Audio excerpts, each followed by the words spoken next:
Have you got a routine of some kind? Yes, I run every single morning. So that's what time are you up? When are you waking up? I'm up about 5:30. So every morning starts with a run. And that's because that's the one thing I hate to do more than anything in the world. So that's like my cup of coffee. And I'm all about armoring yourself. So the second you leave your house, and the second you open your phone, the second you do any of that shit, you are now letting in poison and cancer. So I make sure a lot of things you can't avoid. So as I get up, I start to armor plate my mind and body. Like a person's going to war, you put your body armor on. That's what I'm doing on that run. I'm waking up and I'm giving myself all this armor. So when I come out in the world and I look at that phone, I'm ready. I'm not waking up late. I'm not rushing around. I'm not disorganized. Because I know I'm gonna get hit in the fucking mouth. There's an art to getting hit in the fucking mouth. And that is why these things are important. You have to wake up and you have to give yourself belief. You have to give yourself confidence. So it starts with that run. So after the run, I come home, I eat something small. How long's the run typically at the moment? Nowhere under 12 miles. So 12 miles is the minimum. And what are you getting that done in? How long? It depends. Right now I'm running heart rate, so I'm doing like 8:15s, 8:30s, because I'm retraining right now. Because what's that? Is that zone 2 for you? Zone 2. Yep. Because of the leg surgery I had, so I'm going back, starting from scratch. So anywhere from about 1:30 to 2 hours, I run every day. So you're fasted on the morning. Yes. Up, straight out. Straight out. 90 minutes to 2 hours of running. Back. Yep. Eat, and I'm in the gym. So, and then after that, to whatever's on the plan for the day. That's how that works every day. Are you still doing your stretching? Because you've got every 2 night. hours of... Every night. 2 hours of meditation, 90 minutes to 2 hours of running. How long's the gym session? Depends, 45 to an hour and a half. Okay. Stretching, meditation, run, eat, gym. Is there something I'm missing, Jennifer? Oh, yeah. Forgot about that. You cycle as well? Yeah. How long are you cycling? It just depends. I do stationary bike right now a lot. What are you using? Is it like a watt bike or something similar? Yeah, something similar. Yep. So I put my bike on a like trainer, and I cycle. Yep. At least 3 or 4 days a week. I'll do that.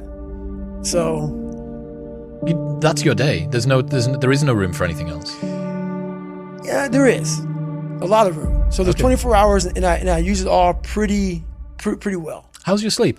What's your sleep like? It's really good. Okay. It is now. 8 hours-ish, something like that? 7-8 hours. Yeah. Well, you'd need to with this sort of volume. 7-8 hours. And you're still doing your stretching stuff? Every night.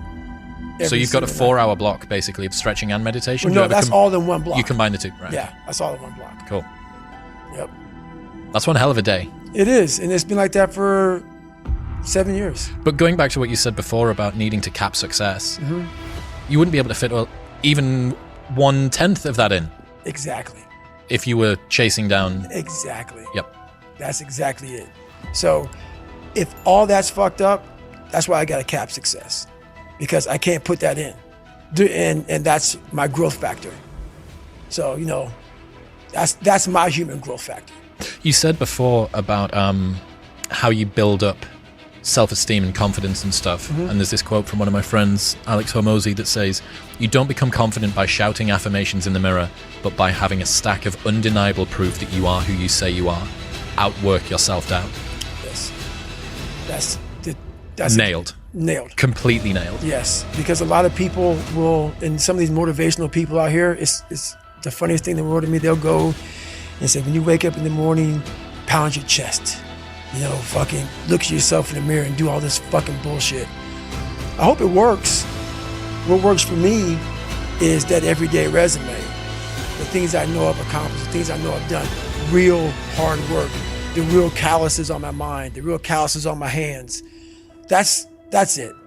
You don't need to pound your chest in the mirror fucking anymore if you have that. It seems like, especially with confidence, right, or self-esteem, there's a relationship between confidence and competence. So what you're looking to do is try and have what you believe that you can do be ahead of what you can do. Right. Now, you're not looking for it to be delusional. You don't want it to be able to believe that you can do something like fly, right? But you need to have a relationship between the two. But what people are asking for is for their confidence to be so far ahead of their competence that, or without having even been competent at anything in the beginning. And that's just delusion. That's fantasy. Right. Well, I believe that you get to build belief. Belief is like, there's an after school special belief where the mom says, believe in yourself, and that's all great, but there's also a built belief. And the built belief is one where you are constantly, like for me, I came from a bad place. How I build belief is through the daunting tasks I put myself through. So that's proof positive that I can. So it correlates. And that's how this piece of shit kid that I once thought I was built belief by saying, I was in 3 Hell Weeks. I went to Ranger School. I tried out for Delta Selection. Undeniable stack of proof. That is proof, motherfucker. So whenever you think you can't, the confidence comes from the thing that you built. You must build belief. You must build confidence. It can't be like, hey, I'm gonna go knock that shit out. You gotta look over here and say, I can knock that shit out. It's belief, and it's built on what you put in to yourself. Another friend sent me a message this morning knowing that we had this big thing that we've been working toward for a long time today. He said, Nietzsche said, I know of no better life purpose than to perish in attempting the great and impossible. The fact that something seems impossible shouldn't be a reason to not pursue it. That's exactly what makes it worth pursuing. Where would the courage and greatness be if success was certain and there was no risk? The only true failure is shrinking away from life's challenges. Nailed that one also. 2 for 2. Nailed that one also, man. Yeah, it's that dealing with laziness and self-doubt thing, I think. And I do wonder how many people use the look in the mirror, pound the chest, stare into your eyes, say your affirmations, don't get the results, and then lose confidence. Well, that's part of it. A lot of it is limited horizons. Limited horizons are like, I use me as an example always. I came from a small town in Indiana where there was a handful of black families. And a lot of people in that town, when you come from a town of 8,000 people, it's like we had a local plant, Great Dane. And you're like, you know what? I want to work at Great Dane and get a house next to my mom. That's what you know. So many of us come from these small places in our mind that we're not willing to think outside of only what we've seen. Our mind works in such a small compartment. And one thing I was able to do was to dream. Many people, but don't make dreams your fucking master. But I was able to dream outside those fucking 4 walls of that small town. And until you're able to really put yourself into that dream, but don't make dreams your master, that's where you truly become what you're destined to become. What do you mean, don't make dreams your master? A lot of people sit back and they dream about being a sports figure, or dream about being a SEAL, or dream about being an astronaut, and all it is a motherfucking dream. They don't put the work behind the dream. That dream has become their fucking master.